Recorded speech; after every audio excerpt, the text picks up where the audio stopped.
Fight किसी channel में आपका स्वागत है। आज मैं आपको बताने वाली हूँ कि आप BA home science fourth semester में होम साइंस का कौन सा पेपर पढ़ने वाले हैं। पेपर का नाम है हाउसिंग एंड एक्सटेंशन एजुकेशन, यानी कि आवास एवं प्रसार शिक्षा। इसके दो पार्ट हैं, पार्ट 1, पार्ट 2, यानी कि ए और बी। टेंशन मत लीजिए, थ्योरी पेपर जो है वो एक ही होगा और एक प्रैक्टिकल होगा, तो टेंशन नहीं लेना है। पेपर तो बाद में पढ़ेंगे, फिफ्थ सेमेस्टर में भी आपको एक एक पेपर देना है। चलिए फर्स्ट यूनिट की बात करते हैं। तो लेकिन आगे बढ़े उससे पहले आप चैनल सब्सक्राइब ज़रूर करें। फर्स्ट यूनिट है हाउसिंग। हाउसिंग आवास, यानी कि आवास की आवश्यकता क्या है, difference between house and home, घर और मकान में क्या अंतर है। Then way to acquire house own and rented, यानी कि अगर आपको किराए का घर लेना है या अपना घर लेना है तो किन किन तरीकों को अपनाएंगे। Then factors influencing selection and purchases of house and site for house building, यानी कि अगर आपको अपना घर लेना है या ज़मीन लेके मकान बनवाना है तो वो कौन से फैक्टर्स हैं जिनको आपको ध्यान में रखना है। तो factor number 1 which is very important, आपको वित्तीय प्रबंधन करना होगा। पैसे का देखना है कि भाई कितना पैसा है, कितने तक का मकान है, कितनी ज़मीन है, वो सब देखना है।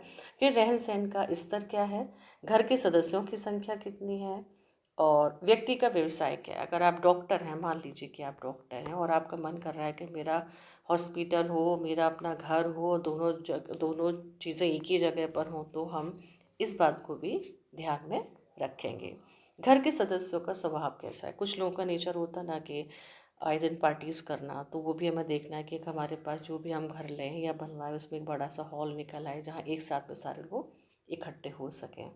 और एक फैक्टर ये भी हो सकता है कि गृहिणी का पेशा क्या है, प्रोफेशन क्या है। अगर हाउस वाइफ है, वो चाहती है कि मैं भविष्य में अपना बुटीक खोलूँगी या ब्यूटी पार्लर खोलूँगी या कुछ भी अपना काम करना चाहती है, तो वो भी कर सकती है। तो ये भी हमें ध्यान में रखना है। उसके बाद आता है हाउस प्लानिंग, यानी कि आवास योजना क्या है। आवास योजना के सिद्धांत क्या है, प्रिंसिपल्स ऑफ हाउस प्लानिंग। सिद्धांत की बात करें तो भाई सिद्धांत है हमारे दिशा, हमें कौन सी दिशा में लेना है, पूर्व पश्चिम उत्तर दक्षिण, है ना। उसके बाद क्या, बाह्य रूप, मकान या घर देखने में बाहर से कैसा लगता है, गोपनीयता, प्राइवेसी कैसी है। और समूहीकरण से क्या मतलब होता है कि ड्राइंग रूम है, डाइनिंग रूम है, कॉमन रूम है, ये कॉमन अटैच्ड होने चाहिए, एक साथ पे होने चाहिए।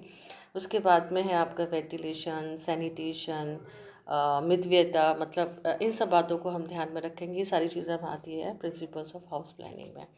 उसके बाद आता है आपका नेक्स्ट है planning different residential spaces house, यानी कि घर में विभिन्न आवासीय स्थानों की योजना करनी है। Then planning house for different income group, यानी कि आय वर्ग के लिए आवास योजना। अब आते हैं हम थर्ड यूनिट पर, इंटीरियर डिज़ाइनिंग, आंतरिक सज्जा जिसको कहते हैं इंग्लिश में। तो इंटीरियर डिज़ाइनिंग में क्या है, इंट्रोडक्शन टू इंटीरियर डिज़ाइनिंग, आंतरिक सज्जा का परिचय, इम्पोर्टेंस ऑफ गुड टेस्ट, अच्छी रुचि का महत्व क्या है, ऑब्जेक्टिव फॉर इंटीरियर डेकोरेशन, यानी आंतरिक सज्जा का उद्देश्य क्या है। उसके बाद आता है एलिमेंट्स ऑफ डिज़ाइन और एक है प्रिंसिपल्स ऑफ डिज़ाइन। इसके क्वेश्चंस काफ़ी आते हैं एग्ज़ाम में। एलिमेंट्स ऑफ डिज़ाइन की बात करें तो इसमें आएगा एलिमेंट्स ऑफ डिज़ाइन, यानी कि ये डिज़ाइन के तत्व कौन से हैं। तो पहला तत्व है लाइन, जिसको कहते हैं रेखा। अब रेखा से क्या मतलब है, आप लोग सोचोगे डिज़ाइन में रेखा का क्या काम है। तो रेखाएं जो होती है ना, लंबवत होती हैं, क्षैतिज होती हैं, तिरछी होती हैं। तो इन सब का इंटीरियर डिज़ाइनिंग में कहीं ना कहीं संवेगात्मक प्रभाव पड़ता है। नेक्स्ट है शेप। शेप डिफरेंट शेप्स होती हैं, जैसे कि आयत होता है, त्रिकोण होता है, गोल होता है, चौकोर होता है। ये शेप्स होती हैं, इनका भी इंटीरियर डिज़ाइनिंग में यूज़ होता है। उसके बाद आता है आपका टेक्सचर कैसा है। टेक्सचर से क्या मतलब है, टेक्सचर में चिकनापन है, खुरदरापन है, चमड़े जैसा है, रोएदार है, समतल है, तो ये सारे टेक्सचर में आते हैं। डिफरेंट कलर्स, कलर्स के बारे में आपको पता है। कलर्स जो होते हैं वो 3 प्रकार के, प्राथमिक, द्वितीयक और तृतीयक रंग होते हैं, ये भी आप डिटेल में पढ़ेंगे। Pattern, light, space, principle. यानी कि पैटर्न, प्रकाश और डिज़ाइन, स्थान, इन सब के बारे में हम देखेंगे। उसके बाद आता है प्रिंसिपल्स ऑफ डिज़ाइन क्या है, यानी कि डिज़ाइन के सिद्धांत क्या हैं। तो फर्स्ट है आपका प्रपोर्शन, अनुपात। अनुपात से क्या मतलब है, जैसे हमारा रूम बहुत बड़ा है और उसमें हम छोटी छोटी चीज़ें रखते हैं तो वो अनुपात हमारा सही नहीं होगा। उसके बाद आता है संतुलन। संतुलन भी है डिज़ाइन, कमरे का रंग, बनावट, आकार, इन सब के बीच में संतुलन होना चाहिए। रिदम, एम्फेसिस, हार्मनी, तो ये सारी चीज़ें आती हैं आपके प्रिंसिपल्स ऑफ डिज़ाइन में, जिसको आप जब हम डिटेल में एक एक यूनिट को आपको पढ़ाएंगे तो और विस्तार से बताएंगे। नेक्स्ट यूनिट है होम डेकोर, यानी कि गृह सज्जा। इसमें आता है आपका फर्नीचर, परिसज्जाएँ जिसमें कर्टेन है, ड्रेपरी है, कवरिंग है, फ्लोर कवरिंग है, वॉल सीलिंग है, लाइट है एंड अदर एसेसरीज़ हैं। उसके बाद बी पार्ट हम बात करते हैं, वो है एक्सटेंशन एजुकेशन, यानी कि प्रसार शिक्षा। अब प्रसार शिक्षा क्या होती है, पहले थोड़ा सा हम ये समझ लेते हैं कि एक्सटेंशन एजुकेशन कहते कैसे हैं। प्रसार शिक्षा वह शिक्षा है जिस पर लोगों के ज्ञान, कार्य करने की क्षमता, समझ और मनोवृत्ति में इस आशय से परिवर्तन लाया जाए कि वह समझ प्रयत्नशील होकर अपने जीवन स्तर में स्थायी परिवर्तन ला सके। ये है मेन उद्देश्य प्रसार शिक्षा का। उसके बाद से फर्स्ट यूनिट है एक्सटेंशन एजुकेशन। इसका अर्थ क्या है, अवधारणाएं क्या है, कंसेप्ट क्या है, ऑब्जेक्टिव मीन्स उद्देश्य क्या है, स्कोप मतलब होता है क्षेत्र क्या है, प्रिंसिपल्स में सिद्धांत, और फिलोसफी ऑफ एक्सटेंशन एजुकेशन यानी कि प्रसार शिक्षा का दर्शन क्या है।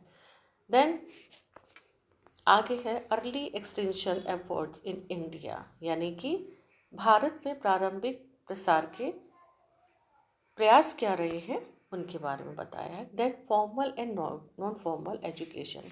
फॉर्मल एजुकेशन बच्चा वो होता है जो हम स्कूल में ग्रहण करते हैं, और इनफॉर्मल एजुकेशन आता है, इसमें डिस्टेंस एजुकेशन वगैरह आ जाते हैं। तो ये एजुकेशन के टाइप्स हैं जो हम पढ़ेंगे। उसके बाद आएगी आपकी next unit extension teaching and learning, यानी कि प्रसार शिक्षण एवं अधिगम, role and qualities of an extension worker, यानी कि प्रसार कार्यकर्ता की भूमिका और उसके गुण क्या है।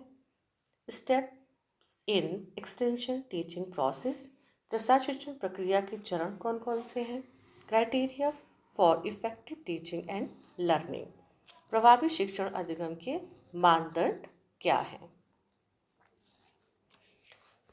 उसके बाद आता है नेक्स्ट आपका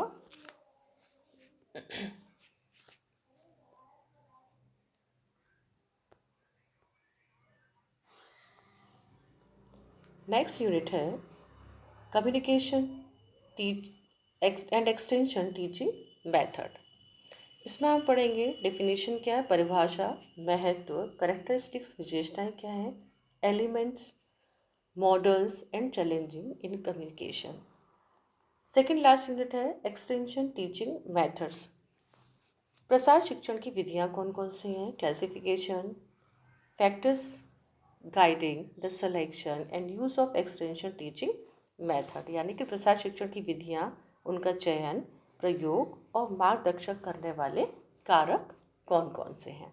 लास्ट यूनिट है ऑडियो विजुअल एड्स, यानी कि श्रव्य दृश्य सामग्री, उसकी परिभाषा, महत्व, क्लासिफिकेशन, सिलेक्शन यानी कि वर्गीकरण, ऑडियो विजुअल एड्स का चयन करना है, तैयारी करनी है और उसका प्रभावी रूप से उपयोग करना है। ऑडियो विजुअल एड्स जो हैं वो भी 3 प्रकार के होते हैं। पहला होता है श्रव्य सामग्री, दृश्य सामग्री, और होता है श्रव्य और दृश्य सामग्री। अब इन सब को कैसे उपयोग में करना है ये सब हम इस पेपर के अंदर पढ़ेंगे। तो आपको मैं एक बार दोबारा से शॉर्ट में बता देती हूँ कि आपको क्या करना है। एक तो ये पेपर का नाम अच्छे से याद कर लीजिए, 2 भाग में बटा हुआ है। पहला है वो पूरा हाउसिंग को लेके है और दूसरा एक्सटेंशन एजुकेशन लेके है।